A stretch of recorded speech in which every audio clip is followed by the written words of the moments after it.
नमस्कार, Haryana at 9 PM news channel में आप सभी का स्वागत है। आइए आपको कराते हैं खबरों से अपडेट। खुशखबरी, हरियाणा के लोगों को मारुति की सौगात। यहाँ बनेगा तीसरा प्लांट। खरखुदा में लगेगा मारुति का देश का सबसे बड़ा तीसरा प्लांट। यहाँ इलेक्ट्रॉनिक कार बनने की तैयारी। जंक यार्ड के लिए एयर कंपनियां भी तलाश रही खरखुदा में जमीन। हरियाणा के युवाओं के लिए एक बहुत बड़ी खुशखबरी है। युवाओं को रोजगार दिलाने की दिशा में प्रयासरत हरियाणा सरकार की मेहनत रंग लाई है। हरियाणा सरकार द्वारा किए गए प्रयासों की बदौलत भारत में सबसे ज्यादा कार बिक्री करने वाली मारुति कंपनी सुजुकी हरियाणा में अपना मैन्युफैक्चरिंग प्लांट लगाने जा रही है। मारुति कंपनी का यह प्लांट सोनीपत जिले के खरखुदा में लगेगा। बता दें कि सबसे बड़ी कार निर्माता कंपनी मारुति सुजुकी का यह भारत में तीसरा प्लांट होगा। मारुति कंपनी का एक प्लांट गुजरात में है और दूसरा हरियाणा के मानेसर में। हाल ही में हरियाणा के मुख्यमंत्री मनोहर लाल ने मारुति सुजुकी कंपनी को सोनीपत में प्लांट लगाने के लिए हरी झंडी दिखाई, जिसके बाद यह साफ हो गया कि मारुति सुजुकी ने हरियाणा को तगड़ी सौगात दी है। इस प्लांट के स्थापित होने से स्थानीय लोगों के साथ साथ प्रदेश के हजारों युवाओं के लिए रोजगार के अवसर पैदा होंगे। प्रोडक्शन क्षमता बढ़कर 20 लाख सालाना होगी। मारुति सुजुकी का जब सोनीपत जिले में स्थित खरखुदा में प्लांट बनकर तैयार हो जाएगा, तब इसके तीनों प्लांटों की प्रोडक्शन क्षमता 20 लाख कारों की हो जाएगी। फिलहाल मारुति की मानेसर और गुजरात स्थित प्लांट की प्रोडक्शन क्षमता संयुक्त रूप से 15,80,000 यूनिट की है। आने वाले समय में मारुति सुजुकी हर महीने करीब 2.25 लाख कारें तैयार कर सकेगी। एक से बढ़कर एक कारें तैयार करने वाली मारुति सुजुकी इलेक्ट्रिक कारें लॉन्च करने की तैयारी में है। ऐसे में यह माना जा रहा है कि जब सोनीपत के खरखुदा वाला मारुति प्लांट बनकर तैयार हो जाएगा, तो वहां कंपनी की हजारों कार हर महीने तैयार होंगी। यह प्लांट लगभग 900 एकड़ भूमि पर स्थापित किया जाएगा। नमस्कार दोस्तों, मैं डॉक्टर अनुराग गरोड़ा, ट्यूलिप हॉस्पिटल और सिटी हॉस्पिटल में फिजिशियन हूँ। और मुझे आज आपको ये बताते हुए बहुत खुशी हो रही है कि हम लोगों ने ट्यूलिप हॉस्पिटल में एक नेफ्रोलॉजी डिपार्टमेंट अब इस्टेब्लिश कर लिया है।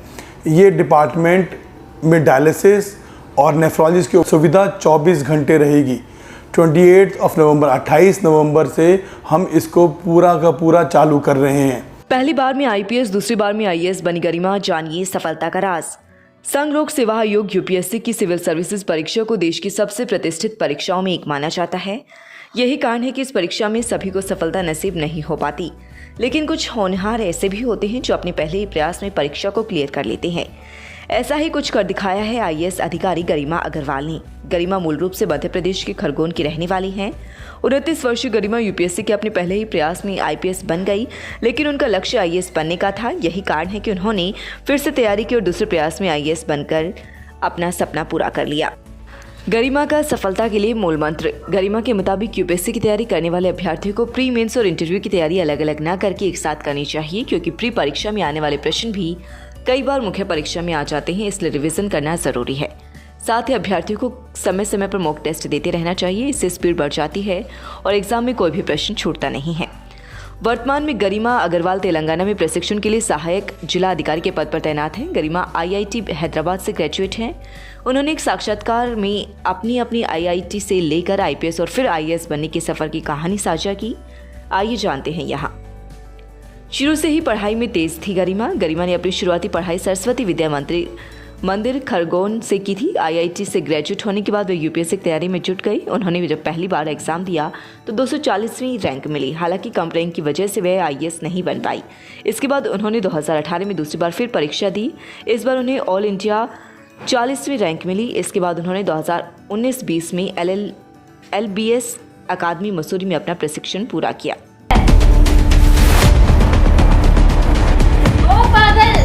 ये क्या कर रही है, चलाएगी क्या? अरे मैडम, आपने तो डरा दिया। मैं आपको एक बात और बताना चाहूँगा।